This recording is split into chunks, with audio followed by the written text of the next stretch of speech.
Hello my friends, and welcome back to another video. My name is Amanda and this is Amanda's Kitchen. We are officially in full swing in cozy weather, so today I'm bringing you another delicious soup recipe. And technically I think I would consider this one to be a stew because it's a little bit thicker. It is a creamy lentil and wild rice stew.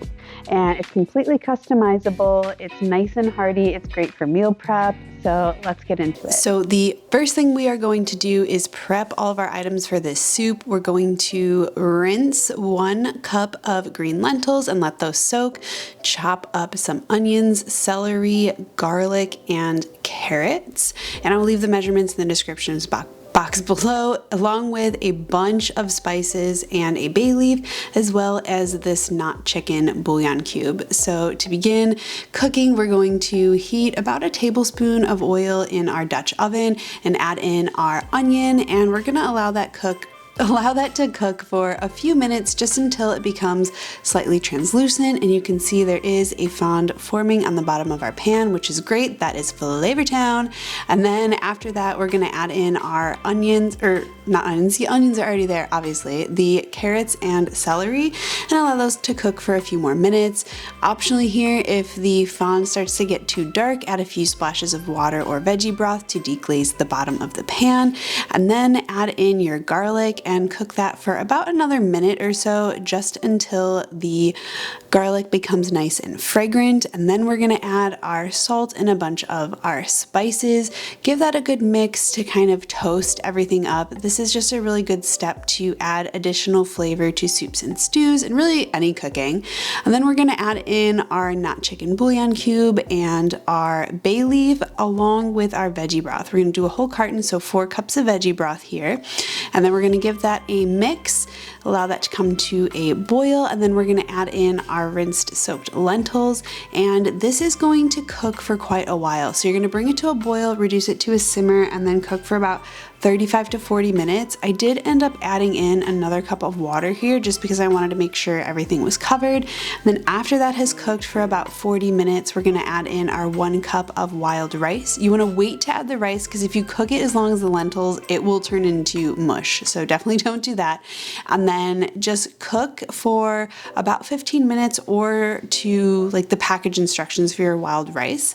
And then this is where this dish levels up. We are going to be making a creamy bean mixture to thicken up our soup, and my camera focus was freaking out right here, but I thought it was kind of funny because the immersion blender was not blending, and then I was like, oh my god, I forgot to add water. So there's no liquid in this mixture, duh, that's why it's not blending. So it's 1 can of cannellini beans, about a tablespoon of miso, and a tablespoon of vegan butter, and a couple tablespoons of water just to get things moving. You could do this in a food processor, but I was gonna try it in the immersion blender, and it worked once you add liquid. So this turns into kind of this bean paste, and then once the rice is done cooking, you can see that the soup has thickened up a lot. The lentils and the rice have absorbed a lot of liquid. Go ahead and remove that bay leaf and then add in your creamy bean mixture. You could always use cashew cream or a cup of plant milk if you wanted to do that instead, but I wanted to up the protein, and I just really like using beans as a way to add creaminess to soups.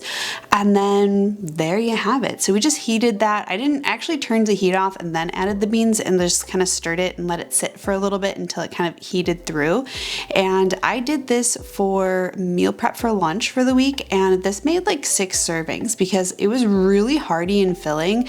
Like I couldn't finish like 1 whole container of this soup, probably because I also ate it with a piece of bread, but it was really delicious and I highly recommend giving it a try. It is freezer friendly, and yeah, hope y'all enjoy. All right, and that is a wrap for today's recipe. I hope you guys enjoyed. Please don't forget to subscribe if you're new, and give this video a thumbs up if you found it interesting. Thank you for making it through to the end. I really appreciate that you're here. I wanted to make a quick note about the soup because I totally meant to add in some kale at the end just to kind of add some greens in and kind of bulk up the soup a little bit, but like I don't know, it totally slipped my mind. It's really good without it, but I definitely think having some greens in there would help kind of make it nice and fresh.